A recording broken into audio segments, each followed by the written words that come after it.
In this video, we're going to cover two topics. First, I'll show you how to work with video in Ableton Live. And then after that, we'll have a bit of a mixing review. If you took my Audio Production 1 course, you know that we spent several weeks studying mixing techniques and digital signal processors such as EQ, compression, reverb, and delay.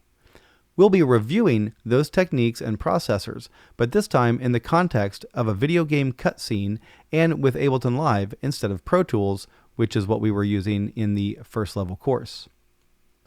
So to start with, let's talk about video in Ableton. It's pretty easy to import a video into Live. You just need to find a video that you want to import and drag it where it says drop files and devices here. Now I've already done that with this cutscene example track here. You can't edit video directly in Ableton Live. Instead, you edit the audio associated with that video, and the video will be edited automatically. You cannot unsync the audio in the video in Ableton Live. Now, normally, your video window will open by default when you drag a video in. However, if you can't see it, or you close that window and need to reveal it again, you can go to the View menu and choose Video Window. And there it is. You can resize it with your mouse. Now, if I play this, we'll hear the audio from the video and we'll see the video.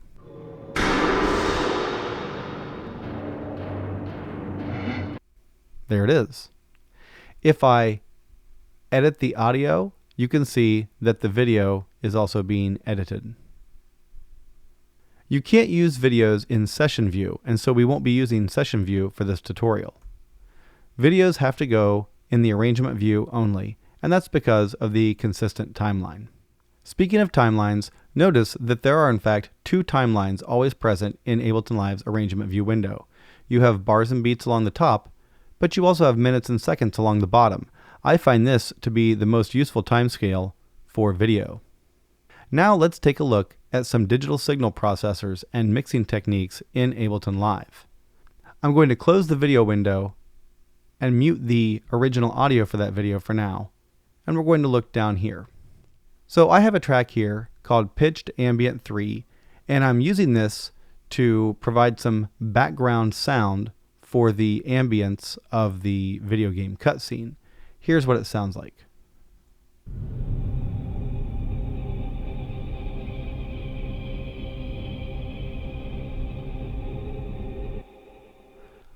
And this is just an Ableton Live instrument preset called Pitched Ambiente.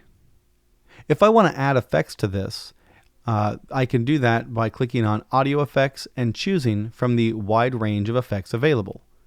For instance, a very common effect is EQ. If I double-click EQ8, I get a blank factory default preset for EQ8 here in my channel strip. If I wanted to add a compressor, I could do the same thing, and it would add a compressor after that EQ. In order to change the order of the plugins, I can drag them around and change their order. As you know from the first level course, the order of the plugins matters, and here is no different. The plugins move from the left to the right, and they output on the right. Now this track already has some EQ built into it with this filter cutoff macro and this filter resonance macro.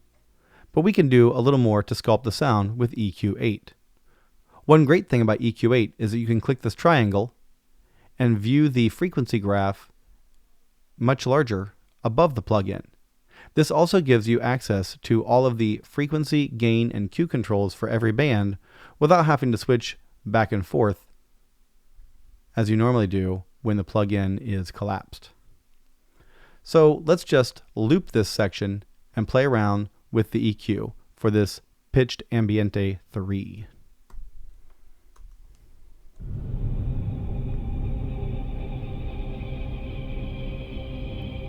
I could put a high pass filter on and cut out some of those lows.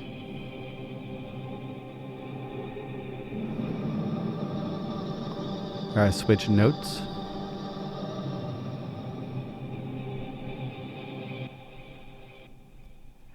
And so just like we did with the mixing projects in the first level course, we would use EQ to sculpt the frequency content. And remember the 3 C's of EQ: corrective, cohesive, and creative. If there are problem frequencies, you can correct those by cutting them out, possibly with a filter or a strong notch EQ, like that. You can also use EQ to help parts stick together in a more cohesive manner. For instance, if you had 2 sound effects that both had very strong low-end rumble, you might want to use a filter to cut out the low-end rumble of one of those tracks so that they fit in better together. And especially with game audio, you want to use EQ in creative ways. So for instance, with that, we could bring this filter in here and have a very narrow band pass set up here. And then for band number 2, I might raise the Q up. And then I could automate this so it gives the track some interesting timbral movement.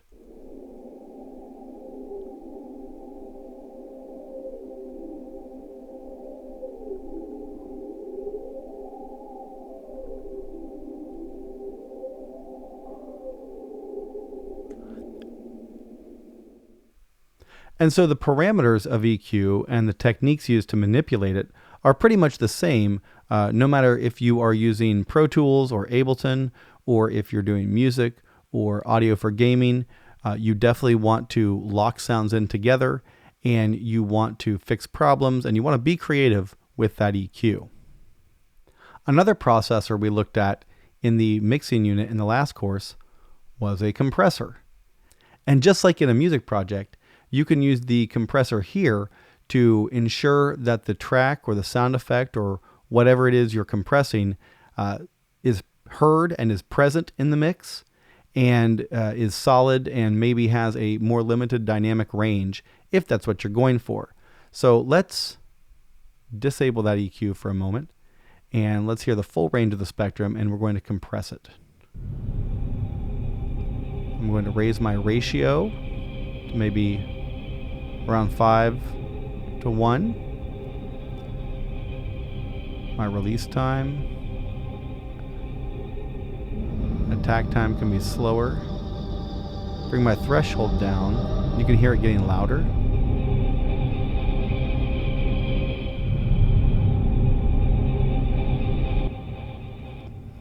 So one thing the compressor in Ableton does is it by default applies makeup gain.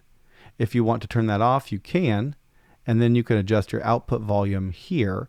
But I usually just leave makeup gain on. It's a great way to compensate for however much compression is happening, and you'll see the gain reduction meter in the middle here.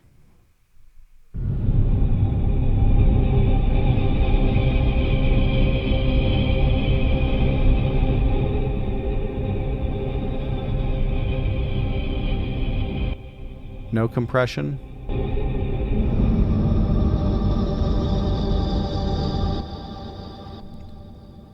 So the compression gives a heightened character to the timbre of that background ambience. And if we combine it with the EQ, then we'll have a lot more control over the sound.